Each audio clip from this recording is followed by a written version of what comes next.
This is not my usual content style, but it is something I want to talk about. And no, it's not planned or scripted or anything like that. So for the few souls who decide to watch this, heads up right now, I have a good feeling viewer retention's out the window.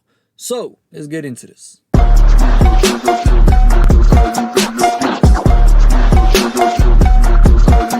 Topic of discussion. If you've seen the title, this is why you shouldn't do content in 2026 or start YouTube.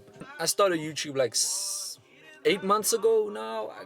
First thing that really made my heart drop, right? I think I maybe posted my first video and then I was looking at YouTube videos, how to start content in 2025, what mistakes do people make, what can I learn from YouTube and stuff like that, just to get started. And the one thing that honestly blew my mind, based on how oversaturated YouTube is now, if you really want to make it, you should like post 4 videos a week. And when I heard that, I'm like, bruh, you've lost me. 4 videos a week sounded so out of reach, bruh. Like, I'm just starting. I'm new to this. I'm learning. I don't know anything. Hell, editing is a long process. So I think when I started, I was maybe posting 1 or 2 a week. And I was like, nah, fuck that advice, bruh. So I just said 4 videos a week and try and make them as good as I can and learn. And that's what I've been doing since the year started. I say, fuck it, we staying consistent. And that's what I've done these last 8 weeks. I think the lowest I've done, they were like 2 weeks I posted 2 or 3 videos. I'm yapping now. So what does this have to do with you? Firstly, the people who think they want to do content just because it's an easy way out and it's a quick way to make millions. No, it's not. Secondly, to the people who want to do content, but your heart's in it for the right reason, and maybe you're just looking for a YouTube video that's honest and keeping it a bean. So hopefully that is this. But yeah, this isn't to scare you if that is you, if you're the person who wants to start content and just don't know where to start. I wouldn't say it's impossible. It's definitely not impossible, but it is a lot of work. A lot of work that might seem scary at first, or like I said, out of reach at first, but like, give it time. Don't be too hard on yourself, because I think one big demotivator of YouTube is your videos not performing. And I think that's why people give up too soon. They think, okay, I post 5 videos and I don't have 1,000 subscribers, or I haven't seen my viral moment yet. Okay, maybe 5 videos is a bit of an over exaggeration, but people maybe do YouTube for 2 or 3 months. They don't see high performance and think, okay, let me give up. I would recommend you don't do that. Reason why I wouldn't say give up if your videos don't perform. Funny story. I remember I posted a reaction to Bruno Mars' I Just Might, and when that dropped, it was the day that the single came out. It flopped. I think I got like 8 views within the first hour, and then by the next day, maybe like 40 something views. And then so that Saturday goes by, Sunday goes by, Monday goes by, Tuesday goes by. I think now we're reaching closer to 80, whatever. Wednesday comes, and now I see we over 100 views. And I'm like, okay, cool. That's weird. But wow, like we're almost 5 days past the day I posted this thing. It flopped initially, and now it's getting 100 views. 100 views turns to 200, 200 turns to 300, and right now that is currently my most successful video with over 300 views, 33 likes, 2 comments. Nothing too crazy. I did get 4 subscribers from that as well. So that just goes to show you that the algorithm is so fucking random, bruv. So don't ever get beat up if your video doesn't perform. That's my first advice to you. I told you I'm gonna fucking yap. So yeah, let me get to the third person who this video is for. Well, they're probably not gonna watch this, but fuck you to the people who think content is an easy way out of life. Fuck y'all, bruh. The shit ain't easy. It ain't easy. Cause you can argue, yeah, you'll get a lot of money from content, but the threshold you have to break past just to qualify for monetization doesn't mean now that you're monetized, you're gonna make $1 million tomorrow, bruv. For the longest, you're still gonna make chump change. Minute numbers.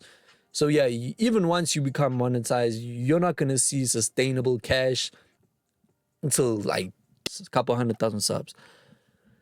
So yeah, that's the biggest misconception with content, is that it's easy. So now, back to my honest advice to people who want to start YouTube. Like I said, don't get beat up if your video doesn't perform. Secondly, I think people will look at the second option of content as trying to go viral, right? People want to go viral. They want to formulate a video based on other moments that went viral, try and act a fool, try and over exaggerate certain stuff, make this grand video that is supposed to go viral. You can't really force a viral moment. I think virality is complete luck. That's a luck thing, bro. You can't force that. And I wouldn't recommend chasing that either. Because if you go viral, that's kind of like a 15 minutes of fame moment. What you said or what you did is what went viral, not you. That doesn't show anything about you, doesn't show anything about your talents, your passion, anything that could be entertaining about you. So I wouldn't recommend trying to chase a viral moment simply because look at Haktua Girl. There's no longevity in virality. It's just a spike and then boom, you're gone. Like Haktua Girl tried to capitalize off that fame and start a podcast and it flopped. You're better off taking the long run in content and looking at it as like a learning journey. So with time, you're learning, you're becoming more consistent, you're improving, you're getting the hang of things. You're treating it like a craft more than I don't know, just a get rich quick, bruh. I don't know. People look at this as a get rich quick. You're never gonna come right if that's what you think this is.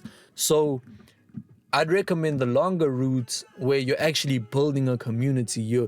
Over time, you're attracting people that resonate with your content, maybe find you as a person interesting, maybe relate with you, things of that nature. Something that brings them towards you as a person and the content you make, and as opposed to a viral moment. Because a viral moment, like I said, it's just you going viral for what you said or what you did. No one knows shit about you as a person. So if you try and think now, oh, I got viral for this, let me make a podcast. No one knows shit about you. No one's, respectfully, of course, no one's really interested in you as a person.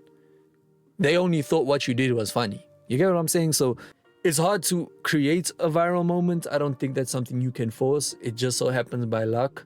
And even if you do get to that point, it's not rewarding at all. You're gonna fall off. It's a given. So, yeah, I'm a small content creator. I only have 59 subs. I've been doing this for 8 months. I tried to reach 100 subs. I flopped dismally last year.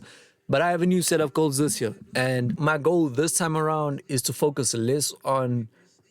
Obviously, I want my channel to succeed, but less on the performance of my channel, views-wise, subscriber-wise, numbers-wise. And for this time being, while I'm still in the beginning phases of YouTube, work on the craft, the editing, understanding the algorithm, the niche that I'm in, just studying what I want to do with content. That's my goal. But I want to get better at content before I focus on trying to scale my channel. Maybe that's just me. But I think on paper, a good way to grow your channel is because everyone will do the same niche. I don't think there's much you can do to differentiate your channel from the next. But for the most part, the one thing that can separate you from the competition is being yourself. And I know that's a very cliche thing. Rather be honest. So what if you're lame, bruv? So what if you're not funny? So what if you're boring? There'll be an audience for everyone. I don't think... Like, look, I see content that I don't find entertaining whatsoever, but millions of other people fuck with it, so there's an audience for everyone. And you're better off being true to yourself rather than putting on a facade. Because even if it's not a facade thing, as a person you'll grow, and then maybe your interests will change. Like, another example is AYD. He did Omegle content throughout quarantine, and recently he said he's older now. When he started that, he was like 19, so he'll still make those videos, just post it on his second channel, because he feels like he's more than just the Omegle guy. So inevitably growth will happen. You as a person will grow, your interests might shift, or maybe you just feel like you want to dabble in more things as a content creator. So keep true to yourself from the jump, bruh. That's what that is. Be true to yourself from jump. You don't want to build a massive fan base that's attracted to your like alter ego or persona that you put on when you're filming. So I hope that helps. I hope this video helps. I was yapping a bunch of shit because obviously I'm not a big content creator. I don't know anything. This is just what I see. This is just my opinion on this. My open, honest opinion. Last point. I think even though YouTube is oversaturated, and like I said, how you separate yourself from the competition is just by being yourself. And the time it takes you to reach your goals, don't even worry about it.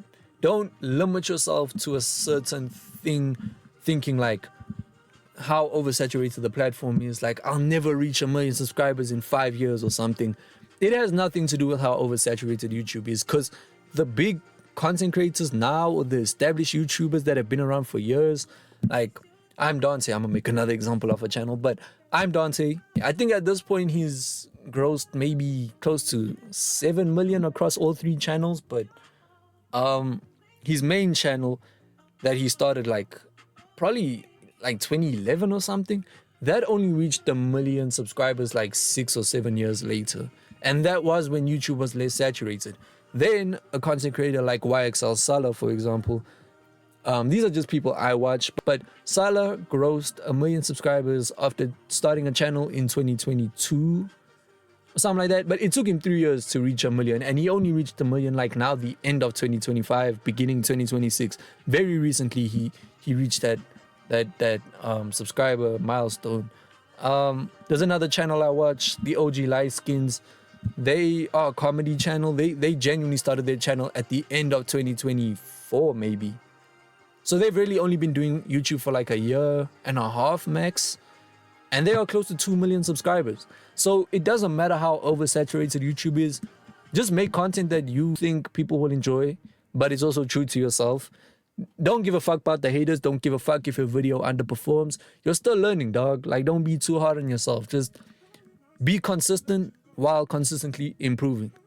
I hope this was insightful to anyone who decides to watch this. Like I said, this isn't my regular content, but I don't mind food for thought videos. I do wanna make these. It's just this is my first one, so I need to figure out how to make this more entertaining. Maybe scripted and shit. I don't know. See ya.